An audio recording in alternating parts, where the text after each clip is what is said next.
Hi, this is Mike, Family DIY TV, and today in this video I'm going to quickly show you how to summarize or store a snowblower. Then the next thing we're going to do is we're going to go over all the stuff that we need, okay? So, we need fresh fuel. So I got 93 octane fuel here.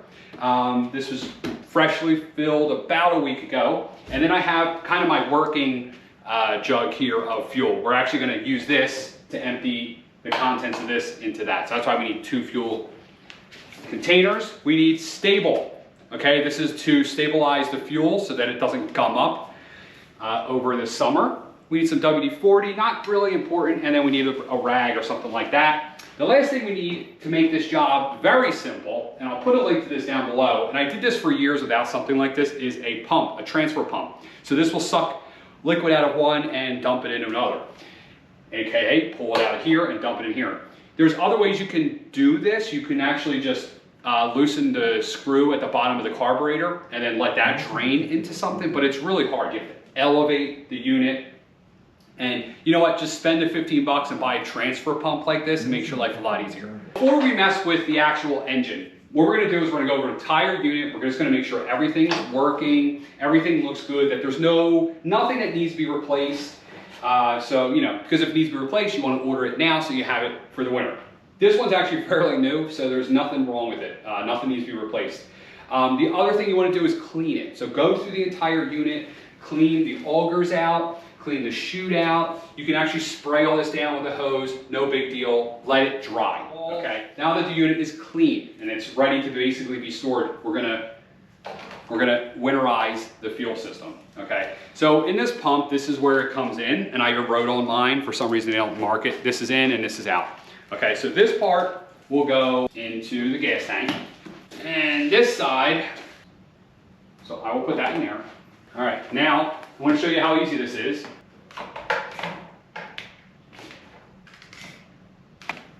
All right. Anything else in there? Another thing we want to do.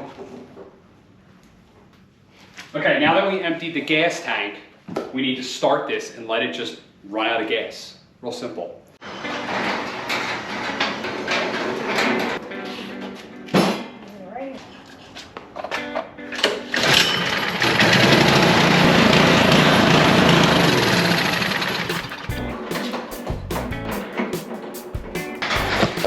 Down here, now that we're out of gas, what we're going to do is we're going to throw in like less than a half of an ounce of this stuff, just a couple drops. And the idea is that we want to get this run through the fuel system, but we don't want to add too much fuel to this. So we're going to add a little bit of stabilizer, just like a half of an ounce, if that. Then what we're going to do is we're going to put in some nice fresh 93 octane. Okay, that's plenty. I maybe put an ounce, maybe even 3/4 of, like half of an ounce, let's just say. Then what we're gonna do is we're going to shake it up. And what we're doing is we're trying to mix the stabilizer and the new fuel. Okay, now what we've done is we've mixed the stabilizer with the 93 octane, the nice good fuel. Now what we're gonna do is we're gonna turn it back on and we're gonna let it simply run out of gas again. We're gonna let it do the work for us, okay? And then we got one more step, and we'll get into that once we do that.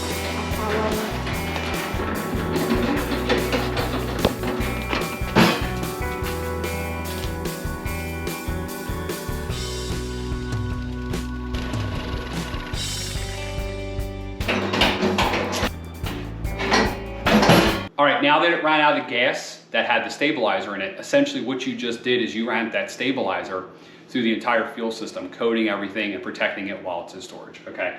Now the last step of basically summarizing, not winterizing, summarizing your snowblower is removing the rest of the gas that's in the carburetor. Carburetor will be found down here, usually on the bottom, looks like a bell, okay? And I'll bring it down here and show you some closer pictures. It'll have 2 screws on it, most likely, 2 nuts.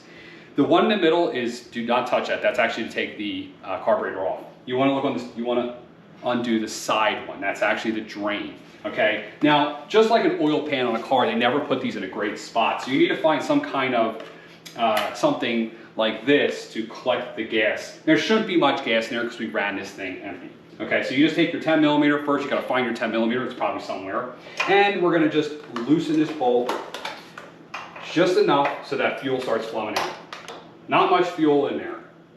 So now that that's done, we're gonna put the bolt back in, tighten it up. And for the fuel system, we're done. All right, the last thing we're gonna do is we're gonna take something like WD-40 or some kind of lithium grease that you have, some sprayable, and we're gonna coat the inside of all the assemblies inside, anything that's got moving parts. Coat inside the chute, inside the auger. You can even wipe down all the metal. This is basically a protectant. It's a water repellent, basically. So it'll keep anything from rusting. It'll protect it. You can use this. You want something that won't attract and grab onto dirt. So you want to use like a clean kind of lubricant, like WD-40 works. Okay. Other than that, you can break it down and make it smaller to store it. That's really up to you. Mine, you just need these 2 bolts right here. That's what I'm gonna do. I'm gonna put it away back in my shed. Usually I wouldn't cover something like this. The reason why I wouldn't cover it is because, especially like in a shed, I don't like covering things because that gets a really nice, if you were to get mice in your shed or some kind of rodents, it makes a nice home for them. So I don't know if you've ever have had the unfortunate event of pulling a cover off something that's in your shed and mice got in your shed and finding like a nice nest on the top. They'll do that. So I usually never cover things. Even outside, I try to keep things kind of covered high, not putting like a tarp around it, okay? But that's it. That's how you winterize your snowblower. It's actually not that hard.